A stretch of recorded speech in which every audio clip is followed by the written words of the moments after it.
आरहत वाङ्मय में कहा गया है, नतम अरि कंठ छित्ता करे, जंग से करे अपनिया दुरप्पा, से नाहि मत्सु मुहम तु पत्ते, पच्छाणुतावीण दया विहूणो।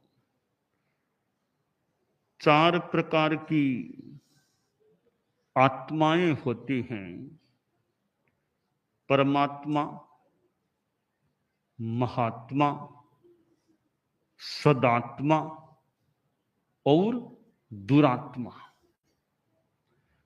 परमात्मा जो आत्माएं परम अवस्था को प्राप्त हो गई हैं, सिद्धावस्था को प्राप्त हो गई हैं, मोक्ष में विराजमान हैं, वे सब परमात्माएं हैं।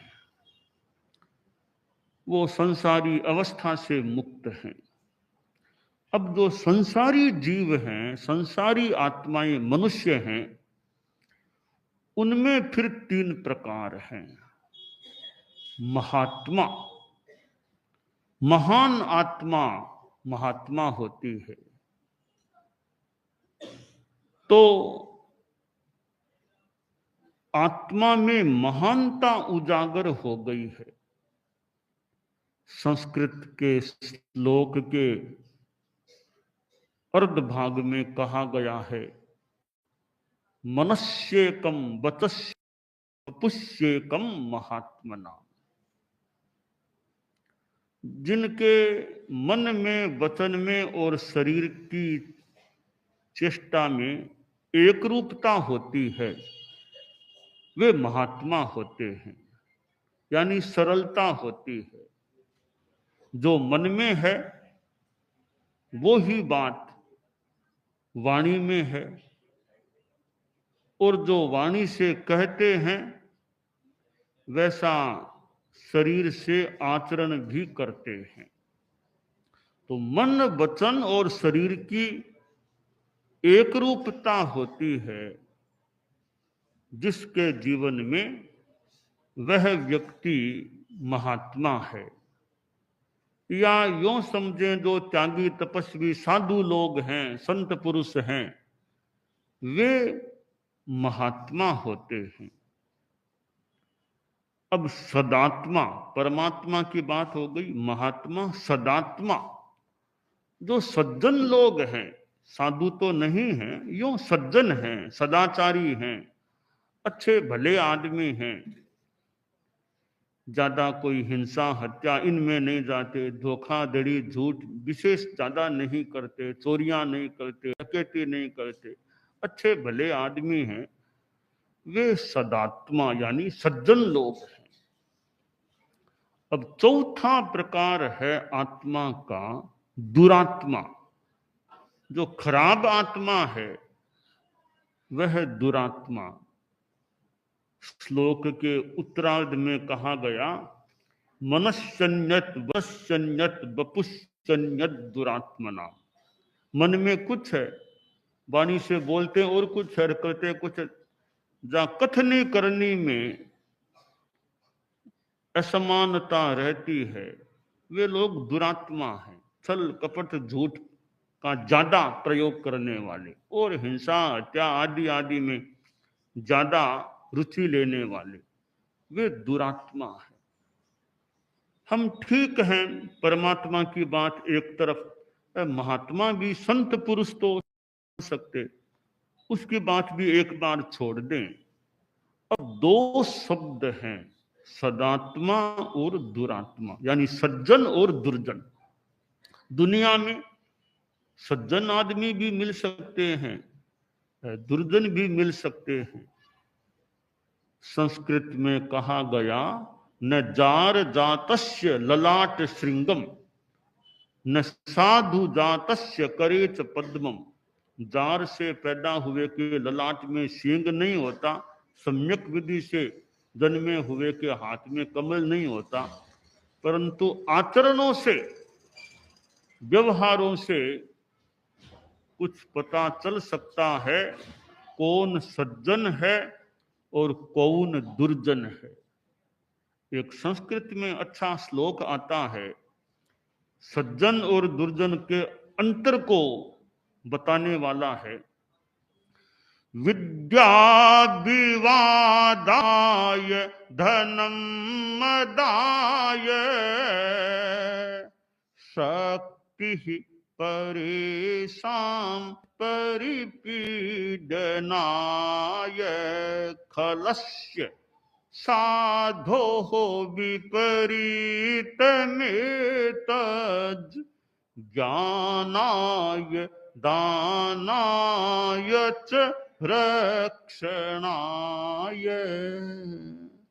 कवि ने कहा सज्जन दुर्जन के अंतर के विद्या, एक दुर्जन के पास विद्या है, विद्वत्ता है, तार्किक शक्ति भी है, न्याय आदि पढ़ा हुआ है, तो वह अपनी विद्या का उपयोग विवाद करने में कर लेता है। विवाद करेगा, लड़ाई विवाद बढ़ाने की चेष्टा करेगा विद्या के बल से। एक सज्जन के पास विद्या है तो ज्ञान को बढ़ाएगा, दूसरों को ज्ञान बांट सकेगा, खुद का ज्ञान और बढ़ा सकेगा। तो दुर्जन की विद्या विवादकारी, सज्जन की विद्या मान लो संवादकारी, ज्ञान को अच्छा वार्तालाप, अच्छी बात बताने वाला। तो यह लक्षण है एक कि विद्या का उपयोग जो विवाद में करे वो दुर्जन, विद्या का उपयोग ज्ञान विकास में करे वो सज्जन। अब दूसरी बात है धन। दुर्जन के पास धन है तो धनम मदाय, वो धन का अहंकार करेगा, घमंड करेगा, मेरे पास इतना, मेरे पास इतना।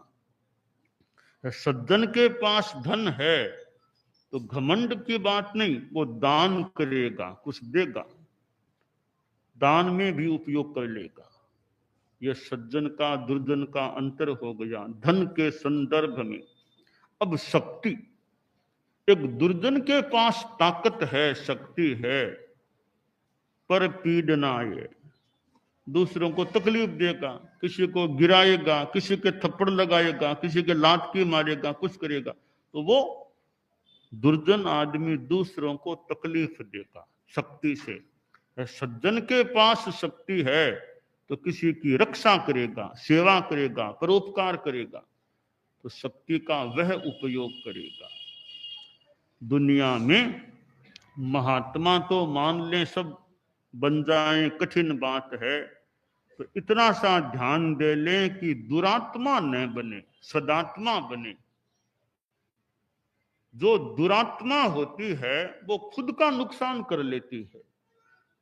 शास्त्र में कहा गया नतम अरी कंठ छित्ता करे, जंग से करे अपनिया दुरप्पा। एक आदमी किसी का गला काट देता है, कंठ छेदन कर देता है, वो तकलीफ देने वाला तो हो सकता है, वो जितना नुकसान हमारा नहीं करता, आदमी का नहीं करता, उतना नुकसान खुद की दुरात्मा कर देती है। खुद की आत्मा दुरात्मा है, पापी है, वो जितना नुकसान करती है उतना नुकसान गला काटने वाला दुश्मन भी नहीं करता है।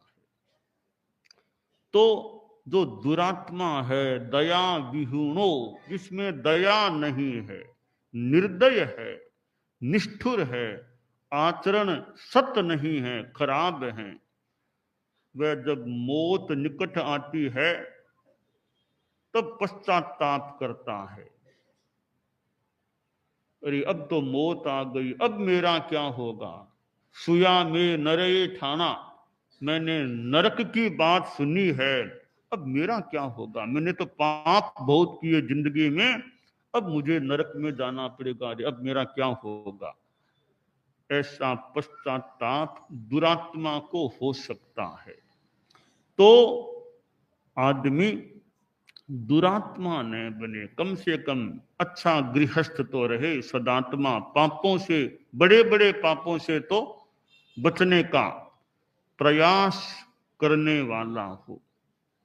तो धर्म ऐसा तत्व है हमारी आत्मा को दुरात्मा बनने से बचा सकता है।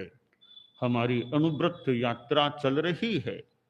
परम पूज्य आचार्य तुलसी ने आज से 74 वर्ष पहले अनुव्रत आंदोलन चलाया था और 74 वर्ष उसको पूरे हो गए। सरदार शहर में विक्रम संवत 2005 में उन्होंने वो शुरू किया था और सन 1949 75वां वर्ष चल रहा है अनुव्रत अमृत महोत्सव। और हमने इस उपलक्ष्य में अपनी यात्रा को अनुव्रत यात्रा के रूप में निर्घुष्ट किया है। तो अनुव्रत छोटे छोटे नियम, मैं नशा नहीं करूंगा, मैं निरपराध की हत्या नहीं करूंगा, और मैं सांप्रदायिक सहिष्णुता, सद्भाव रखूंगा, नैतिकता रखूंगा, ये छोटे छोटे नियम संकल्प आ जाते हैं तो हमारी आत्मा, गृहस्थों की भी आत्मा दुरात्मा बनने से बच सकती है। तो अनुव्रत मानो एक उपाय है अपनी आत्मा को दुरात्मा बनने से बचाने का और सदात्मा बनाने का, सज्जन बनाने का। तो आज दुनिया में भौतिकता भी है, हालांकि आध्यात्मिकता भी है। यह तो दुनिया का भाग्य है, आध्यात्मिकता कभी मरती नहीं है, आध्यात्मिकता अमर है। तो अमर रहेगा धर्म हमारा, धर्म हमेशा रहेगा, धर्म कभी नहीं मरेगा, कहीं न कहीं धर्म तो रहेगा ही रहेगा। वैसे धर्म है तभी दुनिया चल रही है। सारा अधर्म ही अधर्म हो जाए तो लोग जिंदा भी कितने रह पाएंगे। शांति से लोग बैठे हैं, धर्म है तभी शांति से बैठे हैं। तो मार काट हिंसा शुरू हो जाए तो कौन कितने कहां कैसे रहेंगे। तो धर्म तो अमर है। हालांकि पाप भी वैसे दुनिया में चलता है, पर कई बार लगे भी दुनिया में ऐसा है, ऐसा भ्रष्टाचार है, वो है, इतना धर्म की बात, धर्म का प्रवचन, फिर भी भ्रष्टाचार है, वो है। तो भाई इसका उत्तर यह है कि अंधेरा तो दुनिया में आता है, अंधेरा आएगा ही नहीं यह तो कहना मुश्किल है। परंतु मान लो शाम हो गई, अंधेरा हो गया, कुछ उपाय करते हैं लोग भी अंधेरे से कुछ राहत मिले। माना कि दुनिया में अंधकार है घना, माना कि दुनिया में अंधकार है घना, पर मेरे मित्र दीपक जलाना कब है मना, मेरे मित्र दीपक जलाना कब है मना। ठीक, अंधकार होता है, घना हो जाता है, दीपक जलाओ। ये अनुव्रत एक दीप शिखा है, अंधकार में मानो एक दीप शिखा, ये अनुव्रत है। तो हमारी अनुव्रत यात्रा में हम 3 संकल्पों की बात पहले भी कराते, अब भी कराते हैं। तो अनुव्रत है दीप शिखा। इस दीप शिखा के द्वारा, इस लो के द्वारा, इस प्रकाश के द्वारा अंधकार में भी प्रकाश, लाइट का अनुभव किया जा सकता है। परम पूज्य आचार्य तुलसी ने कितनी यात्राएं की। आचार्य क्यार, हरियाणा क्यार, पंजाब, राजस्थान तो खैर था ही, कितनी जगह पधारे थे।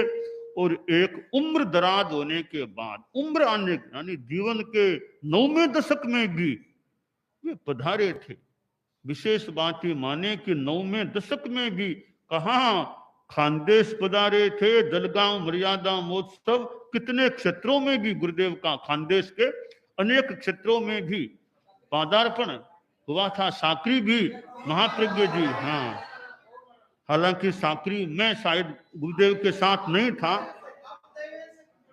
मैं गुरुदेव के साथ नहीं था, फिर गुरुदेव महाप्रज्ञ जी खानदेश के साकरी में भी, साकरी के लोग भी आए हुए हैं। तो साकरी तो है, और साकरी के लोग हैं और खानदेश के हैं, जगह जगह के लोग हैं। हम अभी तो गुजरात में चल रहे हैं। खैर, खानदेश की महाराष्ट्र की बात है। हमने यथासंभव, या औरंगाबाद में तो ये अक्षय तृतीया करना यथासंभवतया स्वीकार कर लिया है, जालना भी स्वीकार कर लिया है। और अब जैसे जैसे जैसे मौका, जैसे द्रव्य क्षेत्र काल भाव का योग है। परंतु आचार्य महाप्रज्ञ जी खानदेश भी पधारे थे, और भी कितनी जगह महाराष्ट्र आदि आदि पधारे थे। तो ये अहिंसा है, ये अनुव्रत है, ये संयम की बात, नैतिकता की बात है। ये मानो एक अधर्म के अंधकार को कम करने का प्रयास है। जितना कम हो जाए उतना ठीक है। पूर्णतया विनाश तो अधर्म का भी होना मुश्किल है, यानी कुछ किसी रूप में तो हिंसा आदि चलते हैं। तो दुनिया में शांति रहे, शांति रहे, फालतू हिंसा का काम न हो, फालतू भ्रष्टाचार न हो। आदमी प्रामाणिकता, नैतिकता के पथ पर चले तो सदात्मा और सज्जन बनने के लिए अहिंसा के पथ पर चलने की अपेक्षा। ठीक है, सूक्ष्म अहिंसा, पूर्ण अहिंसा का पालन गृहस्थों से न भी हो तो बड़ी बड़ी हिंसा से तो बचे। पूरा झूठ छोड़ना मान लो कठिन हो तो बड़ी बड़ी झूठ तो आदमी बोलने से बचे, चोरियों से बचने का प्रयास करे, एक सदाचार रखे, कदाचार न हो, भ्रष्टाचार न हो, इनसे बचने का प्रयास करे। तो यह दुरात्मा नुकसान करने वाली होती है।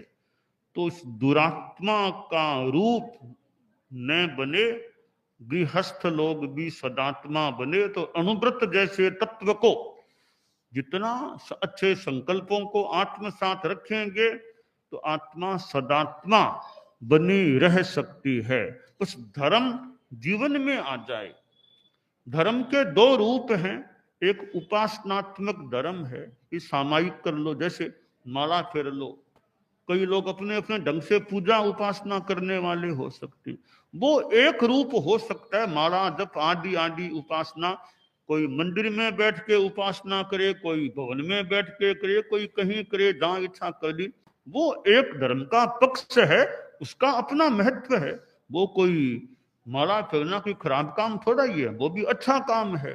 धर्म का दूसरा पक्ष है आचरण, कि जीवन का व्यवहार, आचरण वो सुंदर होना चाहिए, धर्म जीवन में आना चाहिए।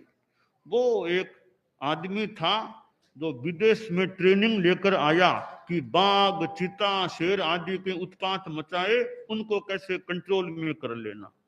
तो राजा के पास आया कि मैं ट्रेनिंग लेकर आया हूं, कोई सेवा हो तो बताना। तो ठीक है, राजा ने उसका एड्रेस ले लिया। कुछ दिनों बाद कोई गांव के किसान आए, उधर खेतों वाले, कि हमारे यहाँ एक चीता आता है, हम तो डरते हैं, आप कोई हमारी सुरक्षा की व्यवस्था करो। तो राजा ने सचिव से कहा, उस युवक को बुलाओ, वो कई दिनों पहले आया था, ये एड्रेस है उसका। वो आया कि वत्स इधर खेतों में जाओ, ये किसान लोग हैं, तुमने कहा था ना ट्रेनिंग लेकर आए हो, बाघ, चित्ता आदि से रक्षा। हाँ मैं लेकर आया हूँ ट्रेनिंग, तो जाओ सुरक्षा करो इनकी। वो युवक गया, उनके साथ 5-7 पुलिसमैन को साथ में ले लिया, आगे बढ़ा, खेतों की एरिया आई, एक जगह कोई मकान आया, वहां ठहरा, अपना सामान सारा वहां रख दिया, पानी पी लिया। अब किसानों से पूछा कि वो चीता किधर से आता है, मुझे बताओ, आप हमारे साथ में चलो बताएंगे। तो सामान तो सारा उस मकान में छोड़ दिया था।